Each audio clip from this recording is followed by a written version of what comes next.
یہ قرآن ایک بابرکت کتاب ہے جسے ہم نے آپ صلی اللہ علیہ وسلم پر نازل کیا تاکہ لوگ اس پہ غور اور فکر کریں اور تاکہ اہل فہم اس سے نصیحت حاصل کریں۔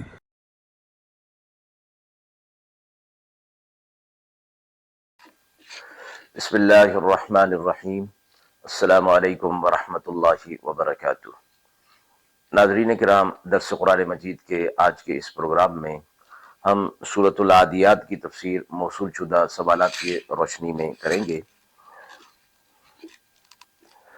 سورۃ العادیات کی آیات کے حوالے سے جو ہمیں پہلا سوال ملتا ہے کہ انسان کی ناشکری کی وجہ سے قیامت کے دن اس کا انجام کیا ہوگا۔ دوسرا سوال ہے کہ دنیاوی دولت اور خواہشات کے پیچھے بھاگنے کا انجام کیا ہوگا۔ اعوذ باللہ من الشیطان الرجیم، بسم اللہ الرحمن الرحیم۔ والعادیات ضبحا فالموریات قدحا فالمغیرات صبحا فأثرن به نقعا فبسطن به جمعا إن الإنسان لربه لكنود وإنه على ذلك لشهيد وإنه لحب الخير لشديد أفلا يعلم إذا بعثر ما في القبور وحصل ما في الصدور إن ربهم بهم يومئذ لخبير۔ سورۃ مبارکہ کا ترجمہ ملاحظہ فرمائیں۔ قسم ہے دوڑنے والے گھوڑوں کی، ہانپ کر، پھر آگ سلگانے والے جھاڑ کر، پھر غارت کر ڈالنے والے صبح کو، پھر اٹھانے والے اس میں گرد، پھر گھس جانے والے اس وقت کی فوج میں۔ بے شک انسان اپنے رب کا ناشکرا ہے، اور وہ آدمی اس کام کو سامنے دیکھتا ہے، اور آدمی مال کی محبت پر بہت پکا ہے۔ کیا نہیں جانتا وہ کہ وقت کے قریدا جائے گا جو کچھ کے قبروں میں ہے، اور ظاہر ہو جائے گا جو کچھ کے دلوں میں ہے۔ بے شک ان کے رب کی اس دن کی سب خبر ہے۔ سورۃ العادیات مکہ میں نازل ہوئی، اس کی 11 آیات اور 1 رکوع ہے۔ سورۃ مبارکہ کے حوالے سے جو پہلا سوال ہے کہ انسان کی ناشکری کی وجہ سے قیامت کے دن اس کا انجام کیا ہوگا۔ سورہ عادیات کے اندر فرمایا گیا انسان کی فطری ناشکری اور دنیاوی زندگی کے ساتھ اس کی محبت کو بیان کیا گیا ہے۔ انسان اللہ کی بے شمار نعمتوں کے باوجود ان کا اعتراف نہیں کرتا، یعنی شکر ادا نہیں کرتا، اور اس شکر گزاری سے غافل رہتا ہے۔ اس ناشکری کی وجہ سے قیامت کے دن اس کا حساب سخت ہوگا، کیونکہ اللہ تعالی ہر انسان کے اعمال سے بخوبی واقف ہے۔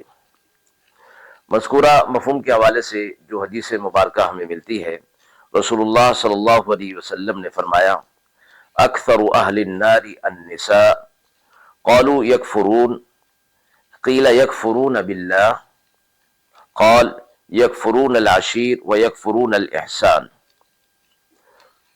جہنم میں زیادہ تعداد عورتوں کی ہوگی کیونکہ وہ ناشکری کرتی ہیں۔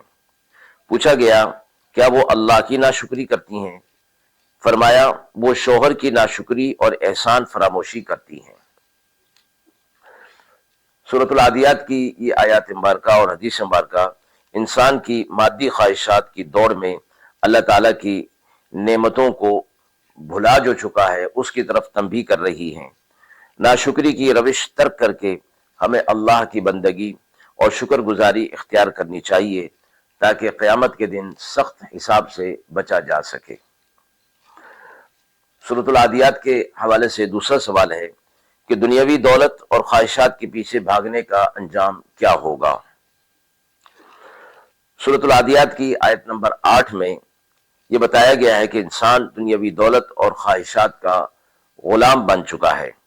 حالانکہ یہ سب عارضی ہیں، قیامت کے دن انسان کو اپنے مال و دولت کا کوئی فائدہ نہیں ہوگا، بلکہ اس کے اعمال کا حساب ہوگا۔ مذکورہ مفہوم کے حوالے سے جو حدیث مبارکہ ہمیں ملتی ہے، رسول اللہ صلی اللہ علیہ وسلم نے فرمایا، یقول ابن آدم مالی مالی وہل لک ابن آدم من مالک الا ما اکلت فافنیت او لبست فابلیت او تصدقت فامضیت۔ ابن آدم کہتا ہے کہ میرا مال، حالانکہ تمہارے مال میں سے صرف وہی ہے جو تم نے کھایا اور ختم کیا اور پہنا اور پرانا کیا، صدقہ کیا اور باقی رکھا۔ سورۃ العادیات کی یہ آیات اور حدیث مبارکہ انسان کو یہ تنبیہ کر رہی ہیں اور ترغیب دے رہی ہیں کہ اسے چاہیے کہ دنیاوی خواہشات اور مال کی محبت میں اندھا نہ ہو جائے، بلکہ اسے آخرت کے لیے استعمال کرے۔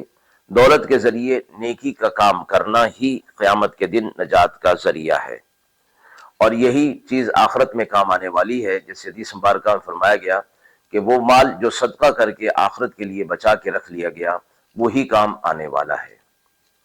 ناظرین کرام، ہم امید کرتے ہیں کہ مذکورہ سوالات کی روشنی میں جو تفصیل پیش کی گئی وہ آپ کے لیے قابل اطمینان ہوگی۔